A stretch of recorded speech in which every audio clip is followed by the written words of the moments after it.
அடேங்கப்பா, இந்த காய்கறி ரேட்டு மாசத்துக்கு மாசம் ஒரு ரேட்டு ஏறிக்கிட்டே போகுது. இந்த மளிகை ஜாமான் அதுக்கு மேல. இந்த பூண்டு 1 கிலோ 600 விற்கிறாங்க. என்னத்த சொல்ல, இப்படி வித்தா நான் எப்படி எல்லாம் ஜாமான்லாம் வாங்கி குடும்பத்தை ஓட்டுறது? என்ன மறி குழந்தாக்கா, ஆளே பார்க்க முடியறது இல்லையே. நல்லா இருக்கியா?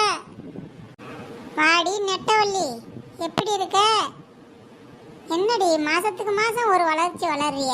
இப்படியே போனா உன் வீட்டை இடிச்சிட்டு மொட்டை மாடியை தாண்டி விடணும். அப்பதாண்டி உன் வளர்ச்சிக்கு கரெக்டா இருக்கும் போலயே. என்னக்க பண்றது, எல்லாம் ஆண்டவன் செயல். சரி விடுடி. என்னடி இந்த பக்கம், என்ன விஷயம்? அது ஒண்ணும் இல்லக்கா, குழம்பு வைக்கலான்னு போனேன். பாரு பூண்டு இல்லை, அதான் உங்ககிட்ட 2 பூண்டு வாங்கிட்டு போலான்னு வந்தேன். எது பூண்டு வேணுமா? ஏண்டி 1 கிலோ பூண்டு என்ன ரேட்டு தெரியுமா? 600 விற்கிறாங்கடி. நானே அப்படி இப்படி பொறுக்கி ஒரு 1/4 கிலோ வாங்கிட்டு வந்திருக்கேன். அதில் நீ வேற ஓசியில் வாங்க வந்திருக்கியோ? பூண்டெல்லாம் இல்லடி அம்மா. நானே பூண்டு ரேட்டு அதிகமாக இருக்குன்ட்டு ஓசியில் வாங்கிட்டு போகலான்னு பார்த்தேன். இந்த அக்கா வேற உஷாரா இருக்கே. இதை எப்படி கரெக்ட் பண்ணுறது? இதுக்கு ஒரு ஐடியா இருக்கு. சரிக்கா, பூண்டு இருக்கண்டுக்கா. ஆமாம், நேற்று நீங்கள் ஒரு புடவை கட்டிட்டு வந்தீங்களே, அது ஏதுக்கா? அதுபாடி என் புருஷன் எனக்காக வாங்கி கொடுத்தது. அதோட ரேட்டு 10,000 ரூபாய். பட்டு புடவை. ஏக்கா, அந்த புடவை உனக்குன்னே செஞ்ச மாதிரி இருந்துச்சுக்கா. அவ்வளோ அம்சமாக அழகாக இருந்தக்கா.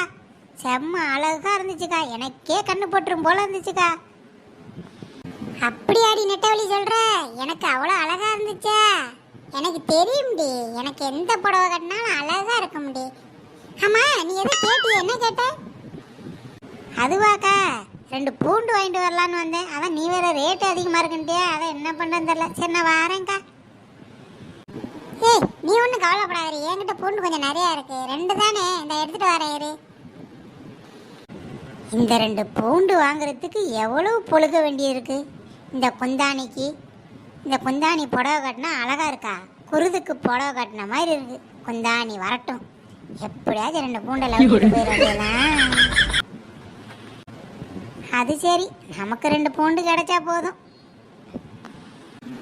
இந்த நெட்டவழி 2 பூண்டு தான் இருக்கு, பார்த்து குழம்பு வச்சுக்கன்னா.